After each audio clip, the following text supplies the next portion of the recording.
आपका स्वागत है आज टेक अड्डा यूट्यूब चैनल पर। आज आपका अप्लाइड फिजिक्स का ये 8वां टॉपिक होने जा रहा है। 7वां टॉपिक 9वां टॉपिक है।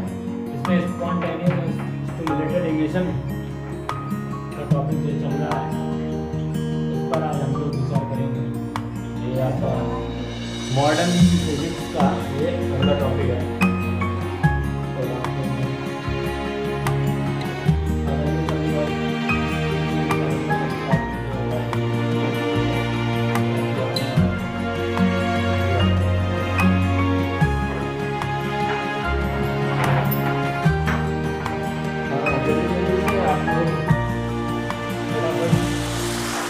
इस चैनल को सब्सक्राइब कर लीजिए और आ जाइए अपने टॉपिक पर। स्पॉन्टेनियस एंड स्टिमुलेटेड इमिशन होता क्या है? स्पॉन्टेनियस और स्टिमुलेटेड इमिशन होता क्या है? अब आपको बता दें स्पॉन्टेनियस क्या होता है। सबसे पहली बात, स्पॉन्टेनियस होता क्या है? इसमें क्या होता है कि परमाणु के ऊर्जा स्तर का न्यूनतम ऊर्जा स्तर से मूल ऊर्जा स्तर तक जाना। आपका दो एनर्जी लेवल होते हैं, ये होता है, एक ये होता है। तो यहाँ पर हम इसको EM से लिख लेते हैं, यहाँ पर ये जो है हमारा मूल ऊर्जा स्तर है और ये है उच्च ऊर्जा स्तर या निम्न कह सकते हैं इसको। इससे तो ऊपर है निम्न ऊर्जा स्तर। इसमें होता क्या है कि सबसे न्यूनतम ऊर्जा स्तर को हम मूल ऊर्जा कहते हैं, उससे थोड़ा ऊपर है तो निम्नतम, और हाइयर तीसरा होता है जो हाइयर होता है। यहाँ पर एक फोटॉन इस तरह से आता है, यहाँ पे टकराता है और फिर ये होता है फोटॉन। फिर यहाँ से इलेक्ट्रॉन उत्सर्जन होना स्टार्ट होते हैं, चले जाते हैं सीधे निम्न ऊर्जा या हायर ऊर्जा में। इससे ज़्यादा है तो इसे निम्न कह सकते हैं। ये बिल्कुल सबसे कम ऊर्जा स्तर होता है। फिर क्या होता है? कम ऊर्जा। निम्न ना कह सकते हैं हम लोग, इसको उच्च ही रहने दीजिए। निम्न में फिर थोड़ा कन्फ्यूजन हो जाएगा। उच्च ऊर्जा स्तर या फिर इसे इस तरह से कह देते हैं। यहाँ पे ये हमारा होता है, दो स्टेट होती है ना, एक्साइटेड स्टेट एंड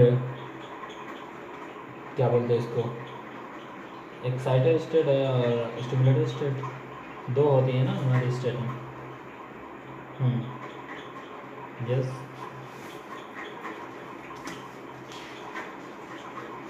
बिल्कुल सही जी। इसको हम बोल सकते हैं ग्राउंड स्टेट, एक्साइटेड स्टेट, दो तरीके की होती हैं। तो आप लोगों को आवाज़ क्लियर आ रही होगी। हाँ, तो यहाँ से इलेक्ट्रॉन उत्सर्जित होता है, H न्यू फोटॉन इसको बोलते हैं। H न्यू ये फोटॉन होता है हमारा। एमिशन दो प्रकार का होता है, एक स्पॉन्टेनियस और एक स्टिमुलेटेड। तो स्पॉन्टेनियस में होता क्या है कि हम सबसे कम ऊर्जा वाले वह क्या है, वह रह सकता है। जैसे परमाणु ऊर्जा स्तर में क्या होता है, डिस्क्रेट होते हैं इलेक्ट्रॉन, क्या होता है फोटॉन, क्या होता है डिस्क्रेट होते हैं।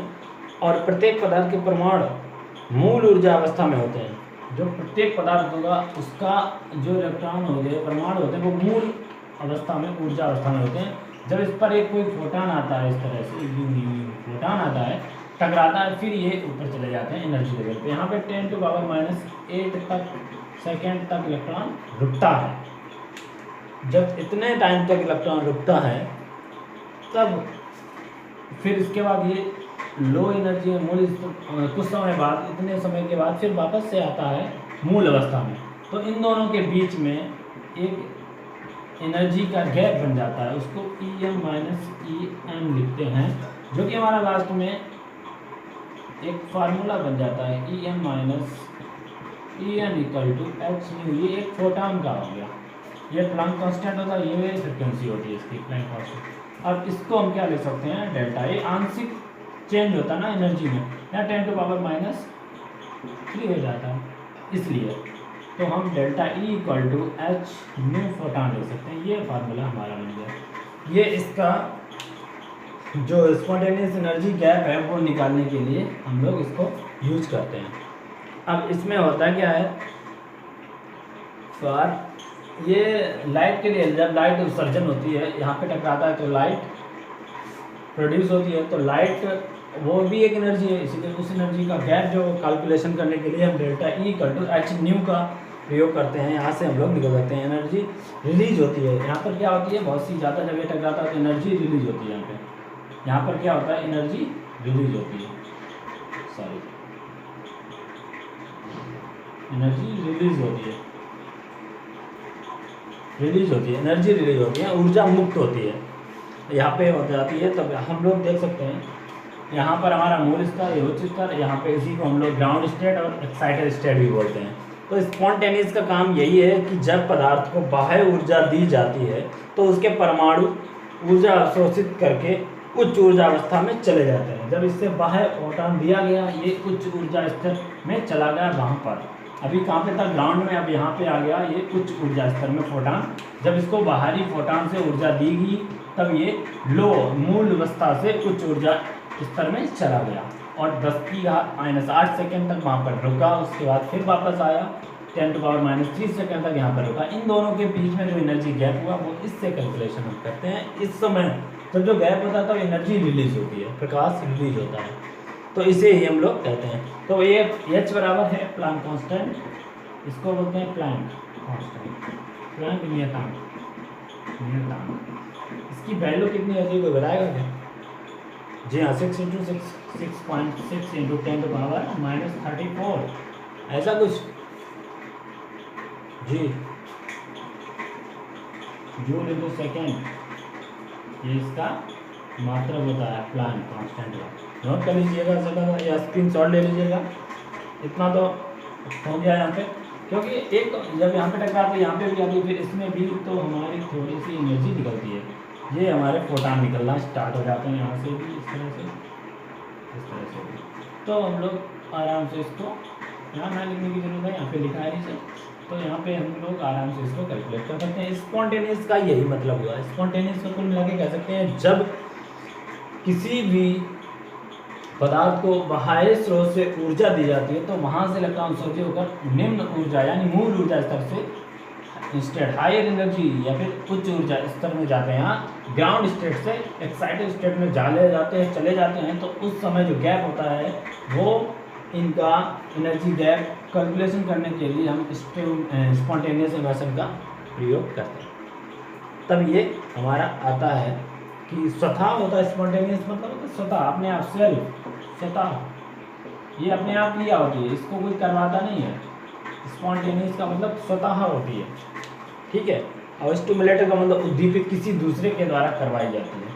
ये ऐसा इसमें होता रहता है जब तक उच्च ऊर्जा अवस्था में चले जाते हैं, तो अर्थात परमाणु उत्तेजित हो जाते हैं यानी एक्साइटेड हो जाते हैं। जब एक्साइटेड हो जाते हैं तब ये प्रक्रिया चालू हो जाती है। अब आता है इसका, ये आप लोग नोट कर लीजिए, इसका अगला स्पॉन्टेनियस हो गया, स्टिमुलेटर हो गया, ठीक है। स्क्रीनशॉट ले लीजिए। हेलो दोस्तों,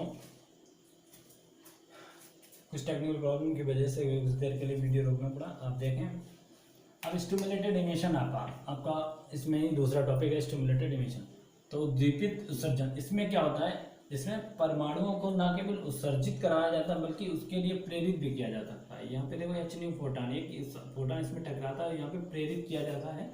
क्या किया जाता है? प्रेरित, परमाणुओं में उत्सर्जन के लिए प्रेरित किया जाता है। यहाँ पे स्वतः हुआ था, उससे पहले यहाँ पे क्या हुआ था? स्वतः। और ये उद्दीपित यानी उद्दीपित करवाया गया दूसरे के द्वारा भी। इसमें अपने आप होता है, इसमें दूसरे के द्वारा। अब यहाँ पे हुआ, यहाँ पे टकरा के यहाँ पे एनर्जी गई, यहाँ पे कुछ गैप हुआ, फिर यहाँ से एनर्जी लास्ट में यहाँ तक पहुँचा। ये एक्साइटेड स्टेट है। अब ग्राउंड स्टेट में आते हैं। ग्राउंड स्टेट से स्वतः हुआ, ये पहुँचा एनर्जी लेवल हायर में, फिर वहाँ पे एक फोटॉन आके उसको प्रेरित करता है और फिर उसके बाद ये चला जाता है वापस से ग्राउंड स्टेट में। यहाँ से सीधा गया, एक फोटॉन आके टकराएगा इस तरह से, और यहाँ पे ये प्रेरित भी कर रहा है, और यहाँ पे ये प्रेरित कर रहा है। अब ये इलेक्ट्रॉन जाएगा तो यहाँ पे कुछ देर के लिए यहाँ पे कुछ एनर्जी गैप हो जाएगा। यहाँ पे ये फोटॉन रुका हुआ ईएन में, और ईएन से एक्साइटेड स्टेट में चला गया, यहाँ पे फोटॉन रिलीज करना शुरू किया, ये देखो। और ग्राउंड स्टेट से उठकर ये यहाँ पे गया, तब यहाँ पे प्रेरित किया गया, फिर ये जाके इलेक्ट्रॉन ने यहाँ पे ऊर्जा रिलीज की, किसके रूप में? लाइट के रूप में। एनर्जी हमेशा किसमें? लाइट के रूप में रिलीज करता है, लाइट के रूप में लाइट के रूप में उत्सर्जित करता है, के रूप में, प्रकाश के रूप में रिलीज, उत्सर्जित करता है, उत्सर्जित करता है। आप लोग समझ आना। तो यहाँ पर इसका ये मतलब है कि ये ना केवल परमाणु को स्वतः उत्सर्जित करता है बल्कि उसके लिए प्रेरित भी करता है। इसको कहते हैं स्टिमुलेटेड इमिशन, उद्दीपित उत्सर्जन। तो इसमें क्या है, वही सब कुछ यहाँ पे भी इलेक्ट्रॉन 10⁻⁸ सेकंड के लिए रुकता है, फिर वापस चला जाता है, आगे बढ़ जाता है, वहाँ पे रिटर्न आता है तो 10⁻³ की स्पीड पे यहाँ पे इसमें सेकंड के लिए रुकता है। तो वहाँ पे जब रुकता है और इन दोनों के बीच का एनर्जी गैप डेल्टा ई होता है, एच नहीं होता है, उसको बोलते हैं एच बराबर प्लैंक कांस्टेंट है, ये बताया था आपको। और इसमें क्या होता है कि इसी प्रकार चलता रहता है ये प्रक्रिया अपनी मूल ऊर्जा में, जब तक वो आ नहीं जाता तब तक ये चलता रहता है। और इसका एक एग्जांपल ले लेते हैं आप। कोई एक मानना कि कोई एक फोटान, ये कोई फोटान इस तरह से चला, एच न्यू इसका नाम था।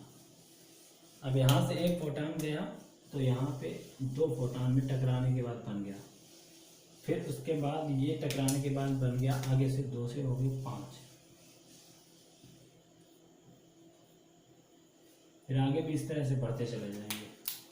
अब ये फोटान टूटते जाएंगे जब तक एनर्जी बढ़ती नहीं चली जाएगी, जब तक एनर्जी बढ़ती चली जाएगी, लास्ट जब तक ये मूल अवस्था में जाता है। यहाँ पे भी एच न्यू था और यहाँ पे भी एच न्यू एनर्जी है, यहाँ पे भी एच न्यू एनर्जी। इस तरह से ये क्रिया होती चली जाएगी और ये प्रेरित कर रहे हैं एक दूसरे को। देखो यहाँ पे ये जो प्रेरित कर रहे हैं, क्या कर रहे हैं, प्रेरित। तो ये प्रेरित करते हैं और स्वतः होते, प्रेरित करने के बाद ये स्वतः होते चले जाते हैं। तो इसका ये मतलब है उद्दीपित उत्सर्जन। एक होता है स्ट्रांग, एक होता है प्रबल, एक होता है निर्बल उत्सर्जन। 2 तरीके के होते हैं और इसी में आइंस्टाइन कोएफिशिएंट भी होते हैं, आइंस्टाइन गुणांक। गुणांक कौन कौन से होता है, ए तथा बी। उसका भी कॉन्सेप्ट है इसमें। आपके अगर सिलेबस में होगा तो मैं बताऊंगा, नहीं तो इतना ही रखूंगा। उसमें भी इसी तरह से इलेक्ट्रॉन चलते हैं, बराबर फोटॉन भी टकराते हैं, पहले बाद में क्रियाएं होती हैं, पहले बिफोर आफ्टर क्रियाएं होती रहती हैं। तो उसमें भी एक फार्मूला मैंने बताया था N2/N1 करके, इसमें था ना e⁻⁻h ν/kT, और इसी के साथ जुड़े होते हैं A/B करके। तो A B क्या होते हैं, इसके आइंस्टाइन कोएफिशिएंट होते हैं। तो उस तरह से बताया था, ये हमने पॉपुलेशन इन्वर्जन के लिए फार्मूला निकलने बताया। तो आप लोग बने रहिएगा, यही सारा टॉपिक का थ्योरी आप लोग पढ़ सकते हैं। और इसमें हाँ, इसमें क्या होता है कि ये जो फेजेस हैं हमेशा अलग अलग टाइप के बनेंगे, अलग शेप, अलग आकार के होते हैं हमेशा। कभी कभी अलग अलग के हो भी, हमेशा हो सकते, अलग अलग आकार के हो सकते हैं।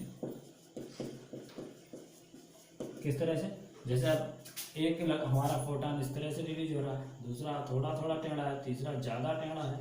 तो ये अलग डिफरेंट टाइप के हो सकते, क्या हो सकती, डिफरेंट शेप हो सकती है इसकी। तो घबराने की जरूरत नहीं। और इसमें कोहेरेंस भी होता है। कोहेरेंस आपने पढ़ा है। कोहेरेंस में क्या होता है कि कला संबंध जिसको बोलते हैं, कला संबंध, कोहेरेंस उसको ही बोलते हैं, कला संबद्धता, कला संबद्धता आपने पढ़ी होगी 12th में और या डिप्लोमा में ही आगे पढ़ेंगे। कोहेरेंस में क्या होता है कि वे तरंगे जिनके बीच प्रारंभ होने में वे तरंगे जिनके प्रारंभ होते ही समय अंतराल समय में बराबर होता है, समय के साथ बिल्कुल नियत या कांस्टेंट या शून्य होता है। मतलब जो भी इनके बीच की जो कालांतर होगा, ये जो माना कि ये है, यहाँ से यहाँ के जाने में इनके बीच का जो समय होगा, इतना इनके बीच का जो समय है, टाइम है, वो क्या है, समय हमेशा समान होगा या शून्य होगा, कांस्टेंट होगा या शून्य होगा, दोनों चीज़ों में से एक हो सकता है। तो इतने ही क्लास। तो आप लोगों से ये रिक्वेस्ट है कि आप लोग फटाफट लाइक कीजिए, देखिए, सब्सक्राइब कीजिए और शेयर कीजिए चैनल को, और स्क्रीनशॉट भी ले सकते हैं इसका, और नोट्स बनाते रहिए फटाफट। लॉकडाउन का फ़ायदा उठाइए, जिससे क्या होता है कि हमारा टाइम भी यूज होता है, हम बोर भी नहीं होते हैं और स्टडी भी हो जाती है। तो कुछ समय बाद आपको यहाँ पे इस पर लेखपाल के लिए और UPSI के लिए बैचेस स्टार्ट हो रहे हैं। हिंदी, रीजनिंग, मैथ, GS सारी चीज़ें स्टार्ट होंगी। तो आप लोग बने रहिएगा इस चैनल के साथ और लोगों तक शेयर कीजिए ताकि उनको अच्छी सी जानकारी मिल जाए। और आप लोगों के लिए खुशखबरी भी है कि हमारा एग्ज़ाम जो है वो जल्दी स्टार्ट होने वाला है और थोड़े ही समय में 1 महीने का टाइम तो मिलेगा सभी को स्टडी करने के लिए। तो आप इंतज़ार नहीं कीजिए, अभी से करना स्टार्ट कर दीजिए। जो भी आपके पास नोट्स हैं, जितनी भी सामग्री है उसी को लेकर प्रैक्टिकल फाइल सारी चीज़ें उन सब में ध्यान देते हुए टाइम दिया जाएगा, सभी को घबराएं नहीं। और ये क्लास BSc 12th पीयूष पॉलिटेक्निक डिप्लोमा बीटेक सभी के लिए ये टॉपिक्स इंपॉर्टेंट्स हैं, तो आप चिंता न कीजिए। अब्दुल कलाम कहते हैं कि सपने वो नहीं होते जो सोते वक्त आते हैं, और सपने वो होते हैं जो हमें सोने नहीं देते। तो हम लोग इस नाइट के समय में आप लोगों का मनोबल बढ़ा रहे हैं, आप लोगों के लिए मेहनत कर रहे हैं, तो उसका फ़ायदा आप लोग उठाइए और बने रहिए हमारे इस चैनल के साथ। इसका नाम है आस्क टेक्निकल अड्डा यूट्यूब चैनल। आप लोगों ने ये तो नाम सुना ही होगा, तो आप लोग बने रहिएगा और जी तोड़ मेहनत करते हैं। जय हिंद दोस्तों।